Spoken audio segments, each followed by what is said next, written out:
Hello, and welcome to my channel. My name is Michael, and I'm exploring all the different ways that stationery can bring me joy. I thought I would pop in this week to give an update on how my personal curriculum surrounding poetry writing is going.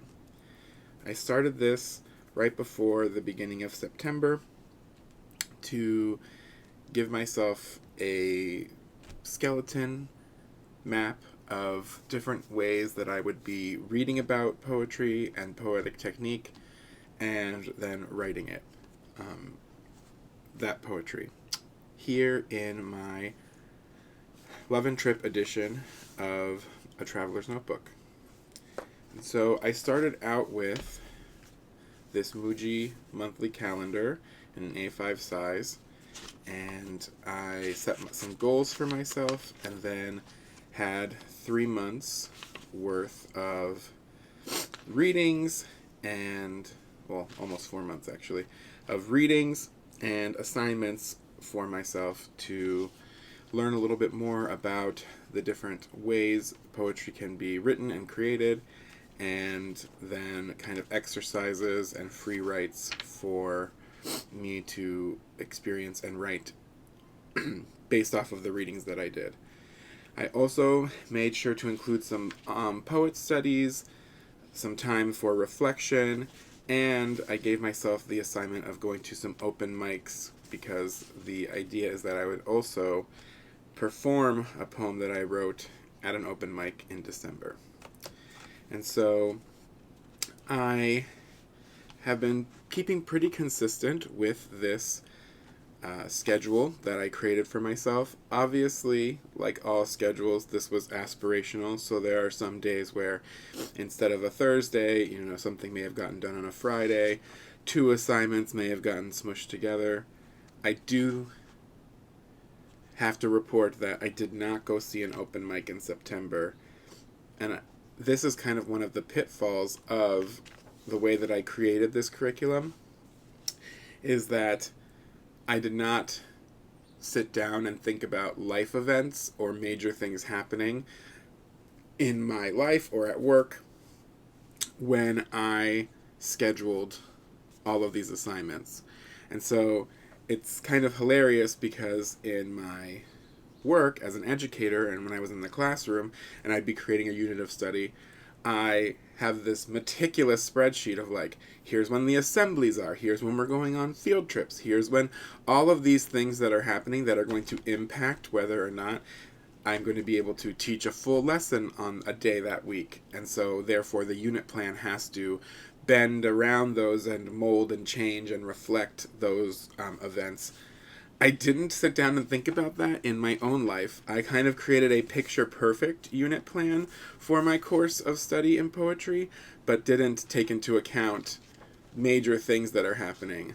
Like I mentioned in my last video that my friends were going to a Friendsgiving, and we were traveling to a house that we would all be staying at, and that would eat up a weekend in October. Or the fact that I was very silly and said, Michael, on the week of the 22nd of September, you should go see an open mic performance, when that was the week of my husband's birthday. And I definitely, with our other appointments and things, didn't have a lot of time to plan to go do that that week. And so that obviously had to get pushed. And again, this was made solely for me, so it's not like it's the end of the world to be flexible. And as somebody who is very type A and tends to think of things in rigid terms, it is almost an exercise for myself in giving myself some leeway and to feel okay with things shifting, right? To know that if this doesn't get done until another day, that's totally fine. And in fact, some of these may not get done at all, and that's also okay, because this was a lofty goal, not a roadmap that's set in stone. And so that's also been really nice to be able to have these experiences or moments where I give myself grace and say, hey, no harm, no foul. We'll just move on to the next thing, or we'll try to incorporate another practice poem at another time. I've also found that in getting into this curriculum, I've definitely gotten my mindset back into like thinking about things and thinking about poetry, and I have been carrying around a very thin little notebook. This, I believe I bought this in Target, like when I was in college. I've had this like little poetry notebook for a very long time, and I used to carry it around in my backpack. If I was struck by anything and wanted to write about it, I would write it. And since there was space at the end that is still blank, I've tucked this into my work bag or a tote bag if I'm going out on the weekend, because I'm finding that while obviously I'm writing poems on the days that I have, put aside as days for me to be writing, I'm also just getting inspired by certain things, and I want to jot down, a couple of lines or something, and instead of typing it into my phone, I now have my smaller poetry notebook that I can then transfer the beginnings or the seeds of something into my Love and Trip insert. And so that has been how things are going so far. It has been a joy to kind of dip into this. I thought I would, after reflecting on this calendar a bit, also just talk about how I am working with the textbooks or the expert opinions or experience in my study and what I'm doing with them, as well as highlight a field trip of sorts. So while I didn't go to an open mic performance in September, I did go have another experience in September that actually really inspired me to begin writing another poem. And I thought I would talk a little bit about that, and that would be my update on how I am using my notebooks in this curriculum. So the Muji notebook with the calendar is still going strong. Even if things are gently being rearranged, it is a wonderful framework to have.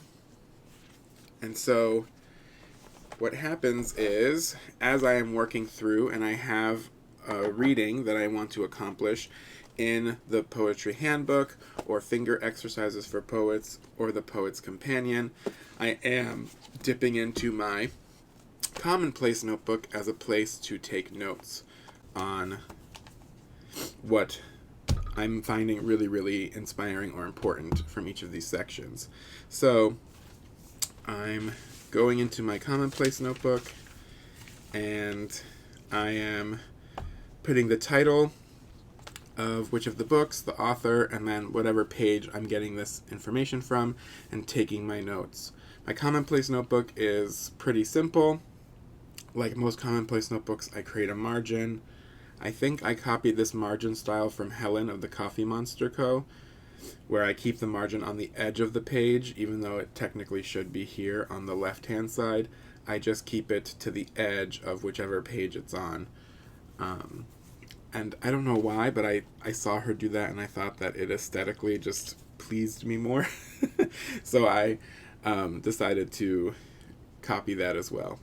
And so I'm taking, again, notes on any quotes that I think are really important, anything that they're, talking about that I think is interesting to kind of have down so that I can refer to it later.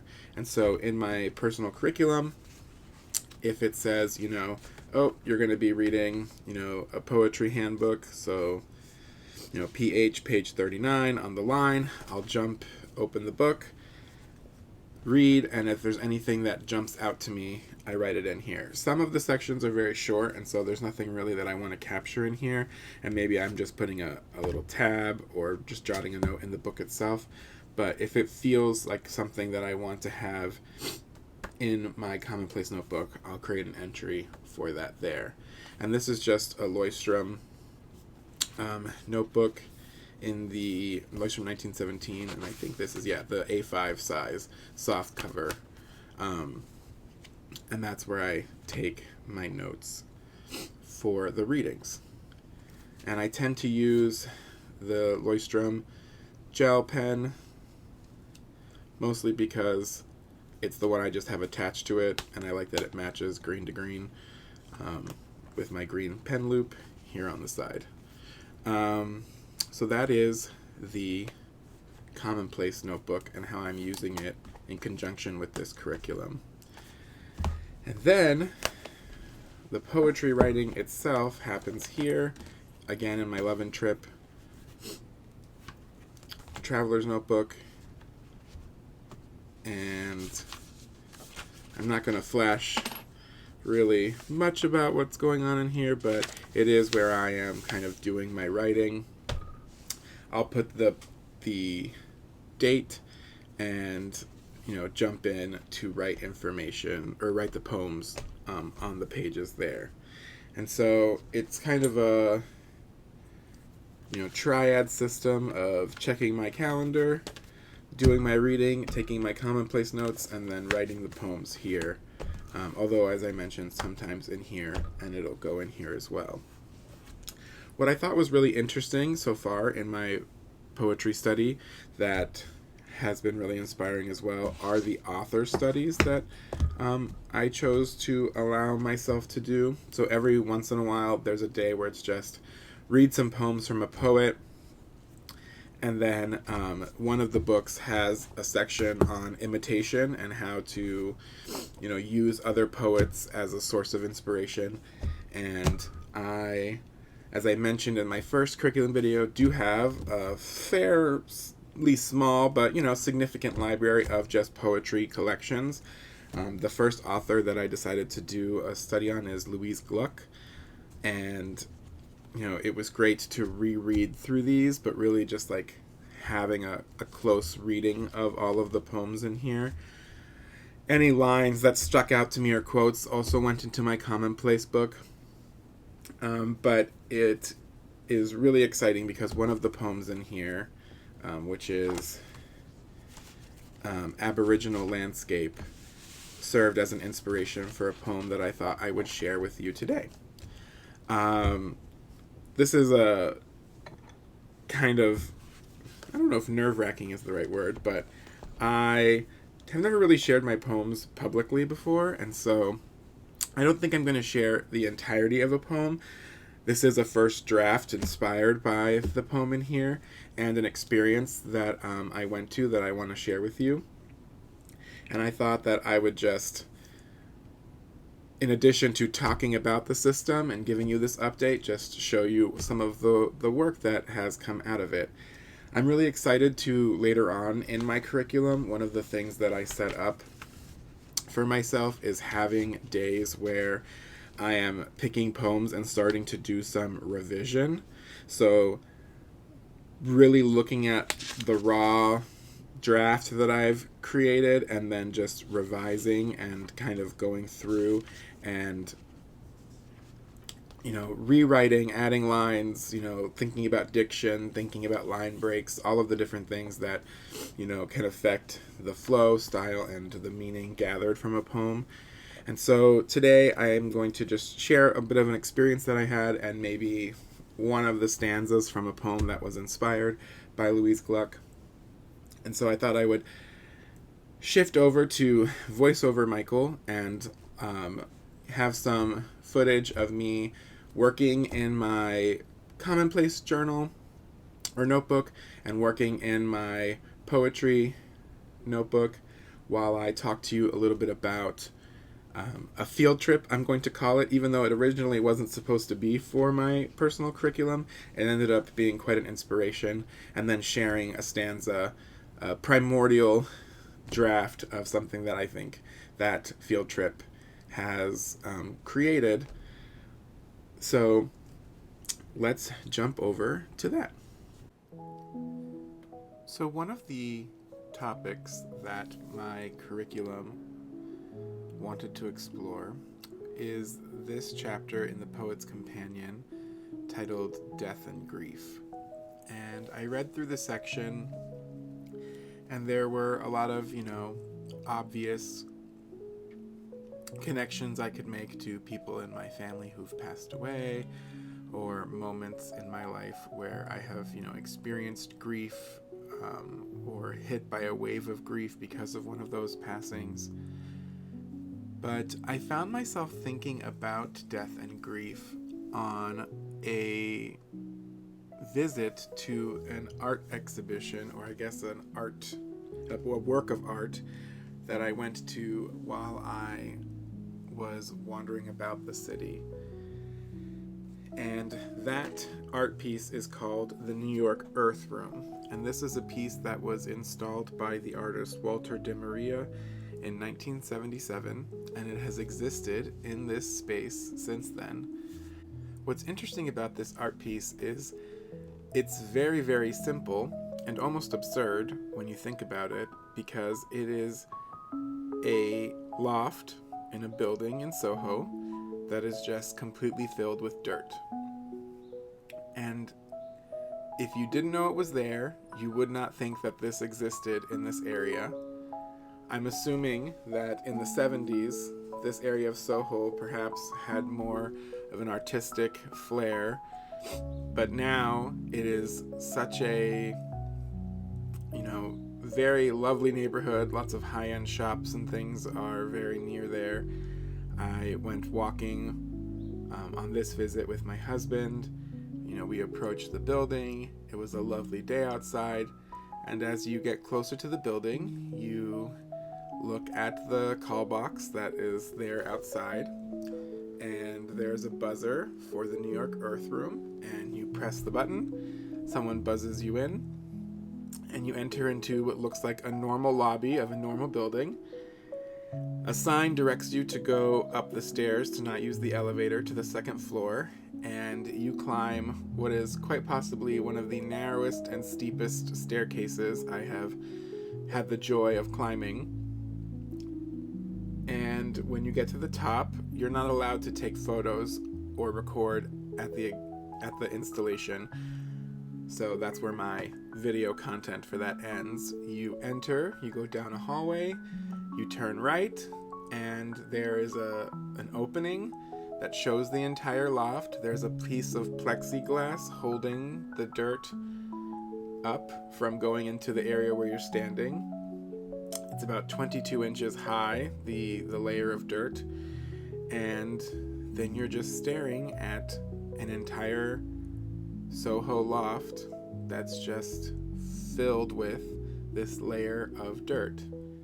There is a person who is the caretaker of the dirt, who makes sure that it's watered, I guess, every once in a while, and continuously laid flat. And it's very eerily silent, but at the same time, because it's so quiet and there's not much visual stimulation, you're very aware of any little noise that comes from outside, and you're very aware of the thoughts in your own mind as you're kind of staring at it. I read in some articles about the room that some people feel like it's akin to going to a church, in that there's this awesome, awe-inspiring visual in front of you that is beyond regular comprehension, in the sense of it just seems so strange that it's there. And as I was staring at it, I had grabbed one of the pamphlets that they have available, and that's all the information that there is a pamphlet. The artist himself did not write an artist statement or a explanation of its meaning. It just gives you the facts about how much dirt is there in numbers, and you're supposed to take away with it what you will. The previous caretaker, who took care of it for many, many years, who just recently, well, not so recently, but in recent time passed away and handed off the torch to somebody else before he retired. His name was Bill Dilworth, and he said that in his interpretation it was something to do with a reckoning of the earth. And so I thought that was really interesting, and I wrote that down when I watched the video documentary about it. And I'm toying with perhaps that as the title of the poem that this inspired. But I was sitting there just thinking about all of the numbers related to the dirt that sits in this room, and how it's so full of this earth, but feels so empty at the same time. And that reminded me of grief in a way, how your life can be so full and so empty, both at the same time. And it reminded me a lot about how I've been feeling just about the world in general these days, how my days are so full, there's so many things to do, there's so much to accomplish, so much daily tasks, life goals, so many things swirling around in my mind. But with all of the things that are happening politically, just globally, it also feels like there's an emptiness, like a sadness as to the uncertainty of what the future is going to bring.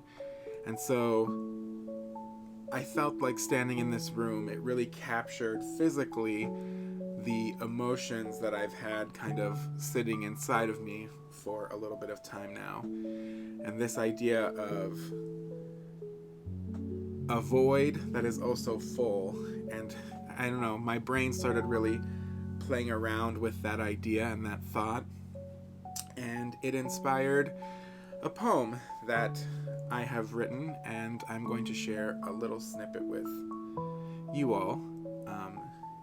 And so let's go do that. Welcome back. And so here is the draft of a portion of a poem inspired by my experience in the New York Earth Room. You're standing in front of 250 cubic yards of earth, she whispered to me.